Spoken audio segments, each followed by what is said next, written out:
I don't want to be strong like man who look pretty. I want to be strong like bitch that fight bears in the forest. Welcome to another episode of Bitch vs. Bear with your hosts, me, Amber, my bestie, Sydney. Woohoo! We are co-owners of Shield Maiden Training Co., and this is a show where we bitch, laugh, and chat about all things fitness and wellness related to women and the LGBTQIA plus community. We do that. Yes. We do. I like how we started this podcast. Like, we started, and then we were like, oh shit, we're having a really good conversation. We should actually start recording and, like, actually get into the podcast. We just started having our own conversation. We're like, right. I don't know what you need. Yeah. It was recording. It just wasn't It's just, official. it's That'll be the intro that I post. It'll be fine.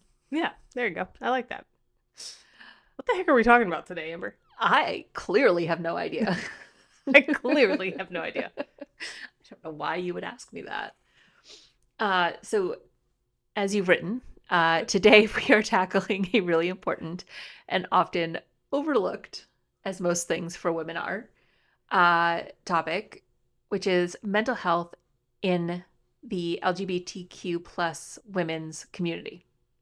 So we're talking about why LGBTQ plus women face disproportionate rates of mental health issues and the unique barriers they encounter when it comes to accessing care. It's a big conversation, as most of them are, especially right now. This is our first time recording since The election. We're just going to leave it at that. So I think this is even more important. Yeah. So we're here to keep it real, keep it accessible, and of course, try to be uplifting. So let's get into it. Yeah. Well, it was really interesting just so you have a little bit of context of why I chose to write about this topic is we talk a lot, obviously, about mental health on the podcast, and we talk about how it affects women and how it affects LGBTQ, but we haven't actually like married the two and how it specifically affects women who identify in the queer community. And so I was like, let's put them together, because I bet we're going to get something a little unique out of that. So it's, a crucial topic that we've talked about in bits and pieces. Yeah. And we know that mental health affects everyone, but specifically for LGBTQ plus women, the stats are pretty like staggering, I guess is probably a good word. Okay.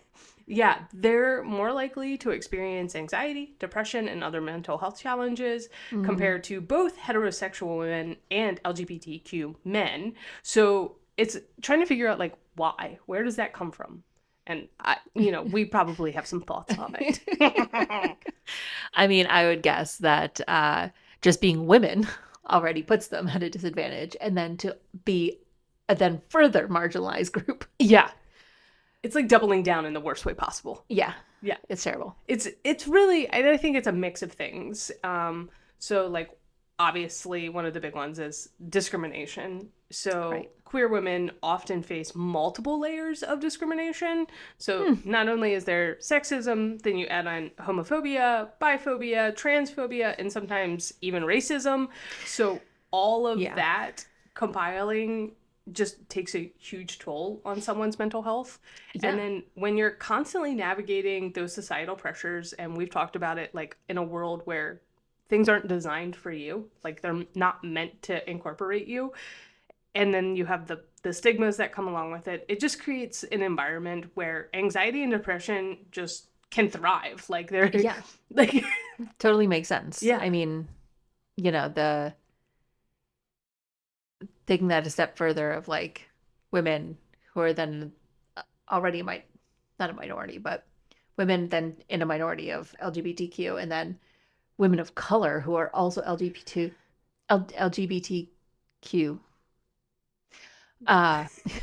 You got there.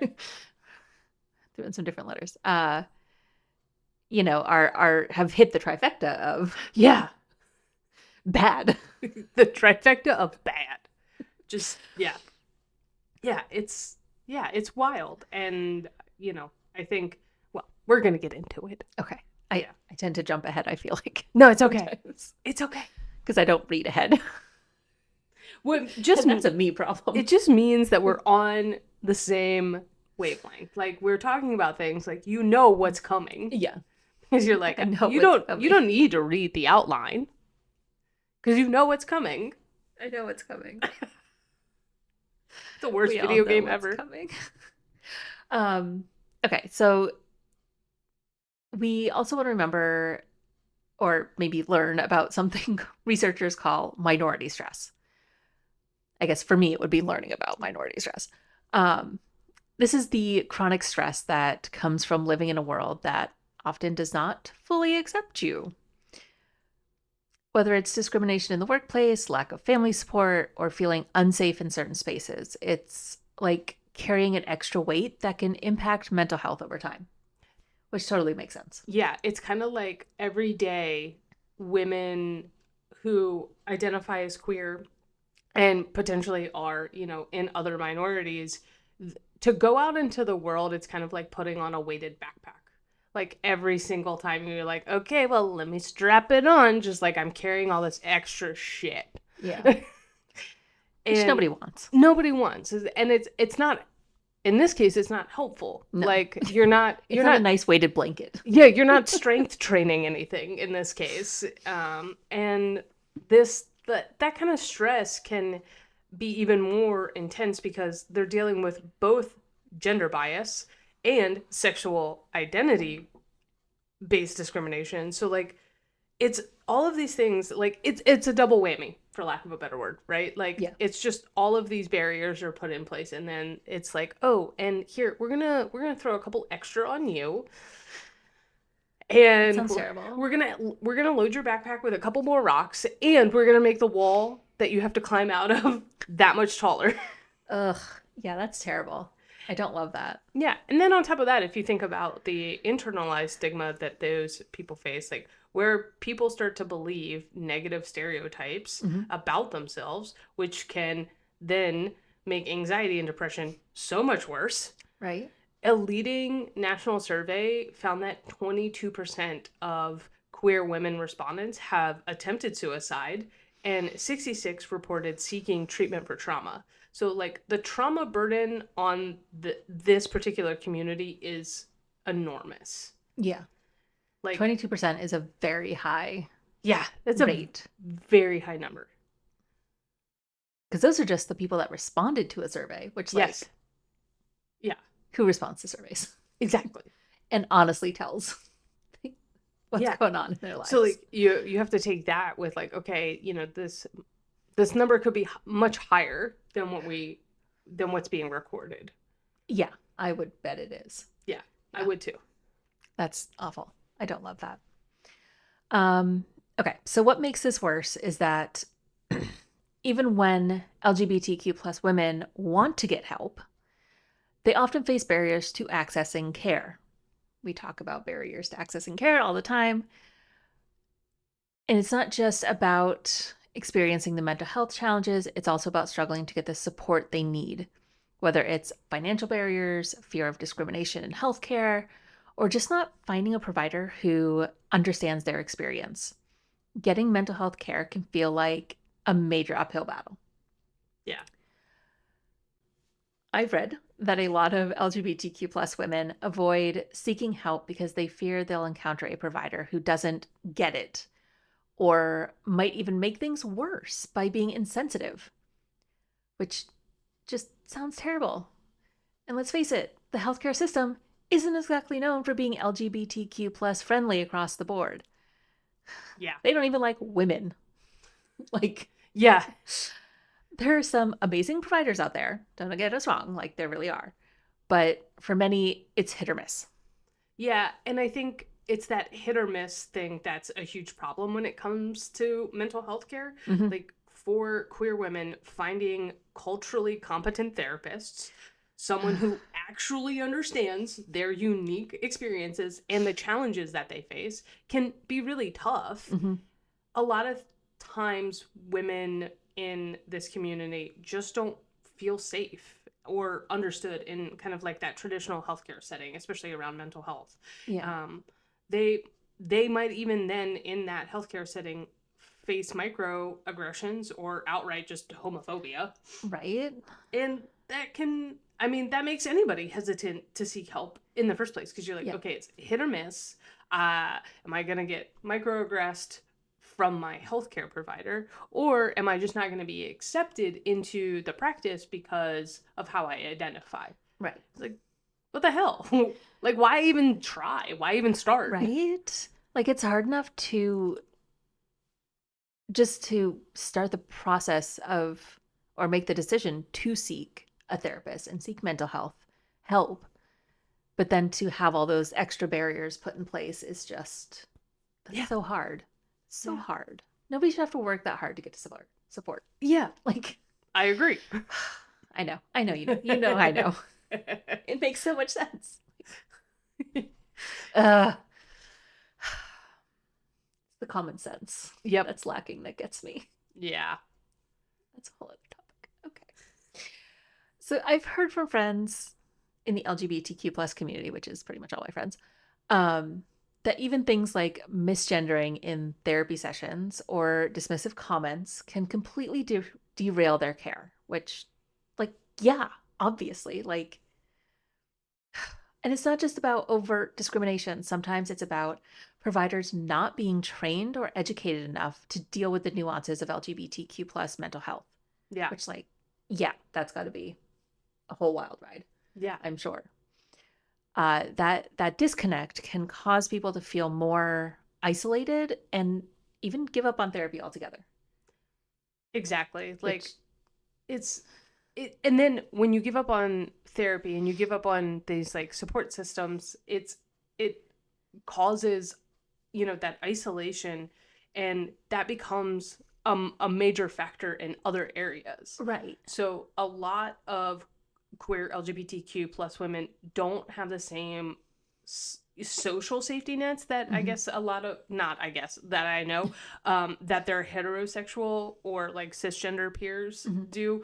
I said I guess only because I don't know that their safety nets for the heterosexual and cisgender are even in place.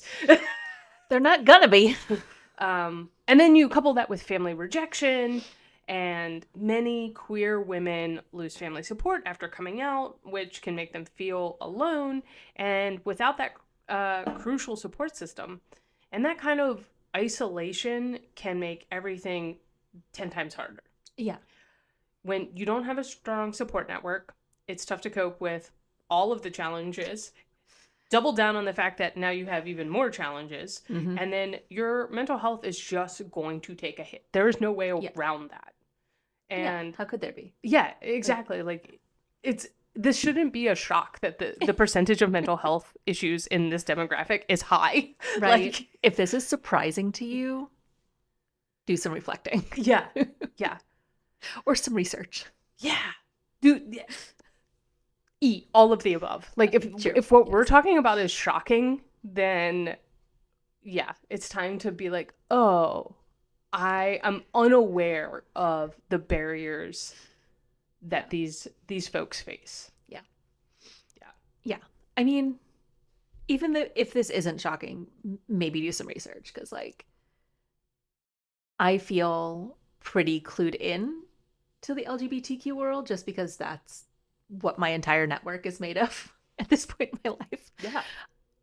But there's still barriers that I don't recognize or will never understand, because that's just not, because I've never had to deal with it firsthand.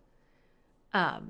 Even though I'm a woman. I'm a woman. I'm several small women stacked on top of each other. All I could think of was, like, the Russian dolls. The nesting dolls. The nesting dolls. And I was like, yeah. I am woman. No. Just pull out another one. Send it out into the world. Good fight. Good luck. You're a different kind of witch. You're Okay. I've totally derailed my own train of thought. Doesn't matter. Whatever. I don't even know where I was going. Well, or what I was saying. Good. It's almost like I knew you were going to get derailed. I wrote it in. I literally. Oh, it's so good. You wrote a get back on track paragraph. I did. I love it. I mean, after doing this for 2 years, I guess it makes sense that you should be able to know. Exactly. Look, I got you. I gave you a escape out of the spiral. Great, here we go. So what's really important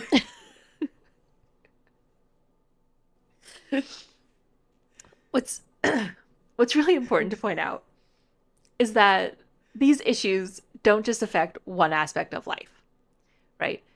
They ripple across every part of someone's life. From relationships to job performance to physical health, mental health impacts it all. We've said this before. I am sure we will say it many, many, many times again. Yes. Mental health impacts everything.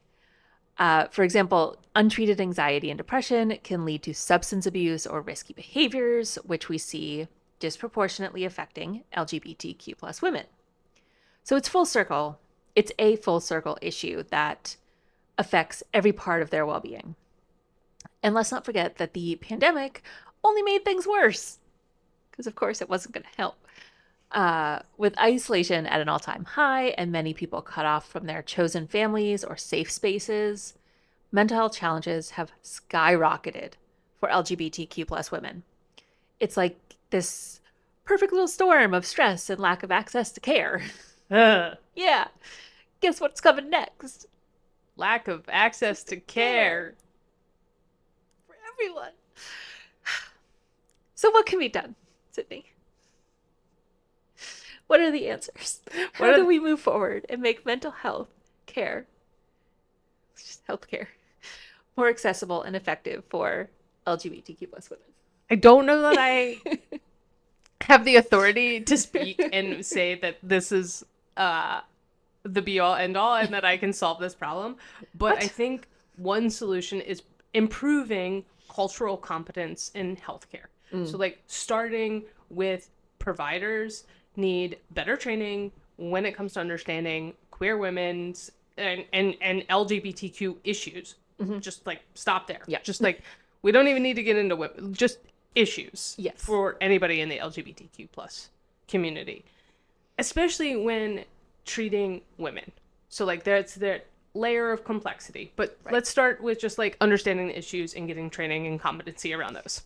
Great. Yes. And then couple that with creating a safe space. So safe spaces go a really long way.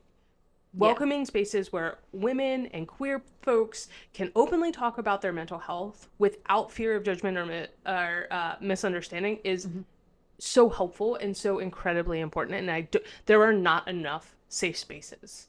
Yeah. And they're needed more than ever right now. So we know some of the hurdles that are coming down. The election unraveled a lot of things. Yes. The thing we can do as allies and as members of the community is create those safe spaces and find ways to network. And this has been done for years, right? And we just need to keep promoting that and finding ways to create those safe spaces. And I think obviously having more representation in healthcare from the LGBTQ is crucial. Yeah. Like I'm better to understand. Yeah. So if you're a healthcare provider or thinking about going into healthcare, and you are in the queer community, it might behoove you to reflect and be like, if you're not out in that kind of space, what is that doing for your patients who could identify with you, And so it's a very personal thing, but also like if you're in that space and you can help by being representation, awesome. Yeah. If you feel safe to do so where you are. Yeah.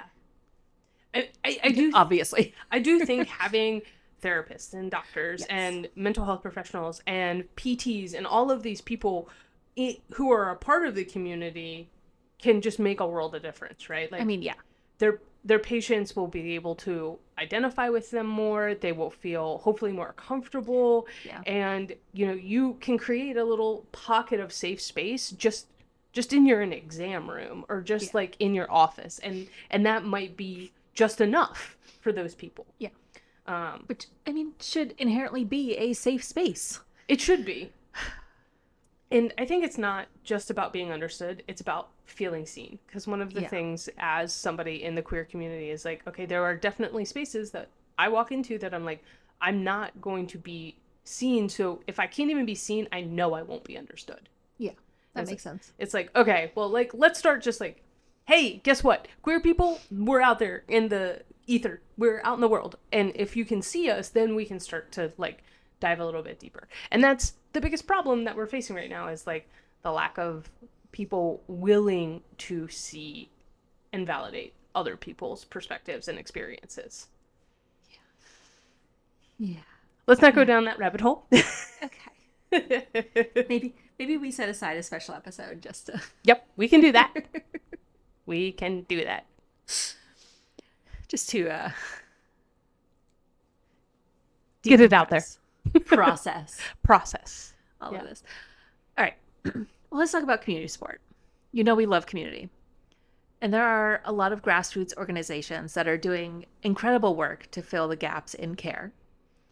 LGBTQ community centers, online therapy platforms, and peer support groups can provide accessible, judgment-free spaces for women to talk about mental health, which is awesome. Sometimes just knowing you're not alone can make a huge difference. We also need to push for better policies that make mental health care more affordable and accessible for more marginalized communities. Because let's face it, therapy can be really expensive, especially if that therapist wants you to come in real often, which sometimes has to happen. And many LGBTQ plus women might not have insurance coverage, especially if they've faced discrimination in the job market. Yeah. And a lot of health insurance policies don't cover mental health. Yeah. I think it's getting better, I think it is getting better. but like they don't really cover it, Yeah. which is so stupid. They're not looking at the holistic, like, oh, this, they're not. You know, this will help reduce my insurance rates overall because, like, they're not going to be facing these chronic health issues because of anxiety and depression. But, you know, That's yeah. mm-hmm. We Yeah. we need structural change to reduce the financial barriers. Like, that includes expanding mental health services through affordable clinics, telehealth, which has opened up, you know, access to so many people. Yeah. You know, I do think that telehealth coming out of the pandemic is probably one of the pros to having the pandemic is, you know, telehealth, it was there, but it wasn't being utilized. In very special cases, you know, it was used a lot for like veterans who couldn't get to the VA and things like that. Yeah. But then it was just like blew up. And, you know, obviously specific resources for LGBTQ. Right, yes. At the end of the day, you know, mental health care isn't a luxury. And I think that's how it's been viewed for so long. Yes. Absolutely. And it's really a necessity for everyone, but especially queer women who are dealing with really unique challenges and pressures. And we need to make sure that the care is available, affordable, and affirming. Yes. Love it. Yeah. Yeah. So if you're an LGBTQ plus woman out there struggling with mental health, just know that you're not alone. There are resources, support groups, and therapists out there who understand and are ready to help. And if you're a friend or a family member, keep supporting your loved ones by creating safe spaces for open conversations. And know that we love you too. We do. In part because most of our followers are our friends, but also because we love you even if we don't actually know you in real life. That is also true.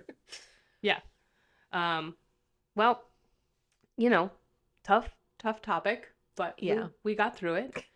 So if you enjoyed, might be a strong word, but if you found this episode enlightening, entertaining times, challenged your thought process, any of those things made you want to go back and reflect on what you're like, oh, why are the statistics so high for LGBTQ plus women? please subscribe, rate, and or leave a review on your favorite podcast platform. And yeah, keep following and sharing. That's the thing, is like Yes. sharing the podcast with family and friends, even if they only tune in one time. Like they might just get a little nugget that helps, Give some insight. give some insight, makes them think a little bit about something, makes them question something, or makes them feel heard or validated. Yeah, that too. This isn't just for people that need to learn. Like, it's for queer women who want to be seen. Yeah. We see you. We see you. And you're amazing. All right, that's a wrap. So, whether you're lifting weights or lifting each other up, which we really hope you're doing right now, let's keep breaking barriers, building strength, and embracing our rainbow of resilience. Until next time, stay fierce and stay fabulous.